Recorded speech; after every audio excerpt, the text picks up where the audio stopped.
प्रदेश में लगातार तेजी से पेट्रोल, डीजल और गैस सिलेंडर की कीमतें बढ़ रही है, जिसके कारण गरीब व मध्यम परिवार के लोगों को काफ़ी परेशानियों का सामना करना पड़ रहा है। आज शहर के पेट्रोल पंपों पर पेट्रोल 105 रुपये 11 पैसे और डीजल 96 रुपये 33 पैसे प्रति लीटर बिका। प्रदेश कांग्रेस के आह्वान पर जिला कांग्रेस द्वारा पेट्रोल, डीजल और रसोई गैस सिलेंडर की कीमतें कम करने की मांग को लेकर जिला मुख्यालय पर विरोध प्रदर्शन किया गया और सरकार के खिलाफ जमकर नारेबाजी की गई। कांग्रेस जिला अध्यक्ष अजीत काठेड़ ने जानकारी देते हुए बताया कि मोदी सरकार की आर्थिक असफलताओं के चलते देश में निरंतर पेट्रोल, डीजल एवं रसोई गैस की कीमतें आसमान पर पहुंच गई है। गरीब व मध्यम परिवार के लोग इस महंगाई से परेशान हो रहे हैं। विरोध में कांग्रेस जनों द्वारा पेट्रोल पंप पर कोरोना गाइडलाइन का पालन करते हुए सांकेतिक प्रदर्शन किया गया। नीमच में आज पेट्रोल की रेट है 105.11 पैसे प्रति लीटर और डीजल की रेट है 96.33 पैसे प्रति लीटर, है ना। जब मनमोहन सिंह जी की सरकार थी तब ये पेट्रोल और डीजल की रेट थी 60 रुपये से 65 रुपये पर लीटर के बीच में। नरेंद्र मोदी जी ने, जब मनमोहन सिंह जी की सरकार थी, कांग्रेस की सरकार थी, तब जब चुनाव प्रचार हुआ तो उन्होंने रोज कांग्रेस के ऊपर आरोप लगाया कि कांग्रेस के लोग जो है महंगा पेट्रोल डीजल बेचते हैं और कम नहीं करते हैं, और हमारी सरकार आई तो हम पेट्रोल और डीजल की रेट कम करेंगे। उसके बाद उनका जो चुनाव प्रचार का जो ब्रांड एम्बेसडर रहा बाबा रामदेव, जिसने लंबे समय तक चुनाव प्रचार किया इनका, उसने बाबा रामदेव ने इंडिया टीवी के एक इंटरव्यू में दर्शकों को संबोधित करते हुए कहा कि आपको 30 रुपये 35 रुपये लीटर का डीजल पेट्रोल चाहिए कि नहीं चाहिए।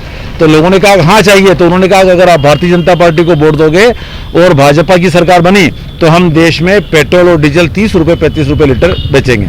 ऐसा प्रचार करके इन्होंने सरकार बनाई, जनता को धोखा दिया, जनता को गुमराह किया, वोट ले लिया और सरकार बन गई। आज 7 साल हो गए। 7 साल में जो 60 रुपये और 65 रुपये वाला जो पेट्रोल डीजल था, एक भी दिन 1 रुपया कम नहीं हुआ, बल्कि लगातार बढ़ता चला आ रहा है। और आज 105 रुपये हो गया, 96 रुपये डीजल हो गया, 70-80% जो है वृद्धि हो गई। इसका एकमात्र कारण यह है कि नरेंद्र मोदी की सरकार आर्थिक मामले में पूरी तरह असफल रही है। सरकार चलाते ही नहीं आ रही है ना। काला धन की बात करी, कुछ भी नहीं हुआ। नोटबंदी की बात करी, कुछ भी नहीं हुआ। सारे आर्थिक मामले असफल हो गए। वे केवल समाज में घृणा और नफरत फैला करके चुनाव जीत जाते हैं। जब चुनाव आते हैं तब तक ऐसे मुद्दे पकड़ लेते हैं जिससे समाज में विभाजन हो जाए, समाज में मतभेद बढ़ जाए और नफरत और घृणा फैला करके चुनाव जीत लें। इसके आधार पर वे चुनाव जीतते रहते हैं और आज जनता की हालत खराब करके रख दी कि 105 और 196 रुपये 96 रुपये। और इसका सबसे बड़ा असर आ रहा है कि इस महंगाई का असर जो है बाकी सारी जो चीज़ें हैं उसके ऊपर आ रहा है। खाने की चीज़ों के भाव बढ़ रहे हैं, मकान निर्माण की चीज़ों के भाव बढ़ रहे हैं, क्योंकि पेट्रोल और डीजल सबसे महत्वपूर्ण है। भाड़ा, परिवहन सारा का सारा इस पर निर्भर करता है और उसकी वजह से कीमतें आसमान पर चली गई है।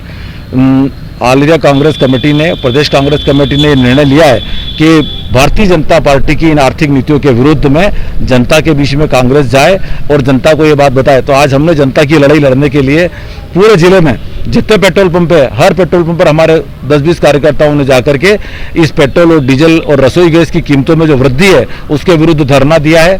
नरेंद्र मोदी की सरकार के खिलाफ आवाज़ उठाई है और हमने कहा कि ये कीमतें वापस ली जाए और आने वाले चुनाव तक जो है हम घर घर ये बात पहुँचाएंगे कि ये नरेंद्र मोदी की सरकार की असफलता है और इस असफलता का दंड जो है जनता को चुकाना पड़ रहा है और ऐसी सरकार की हमको जरूरत नहीं है।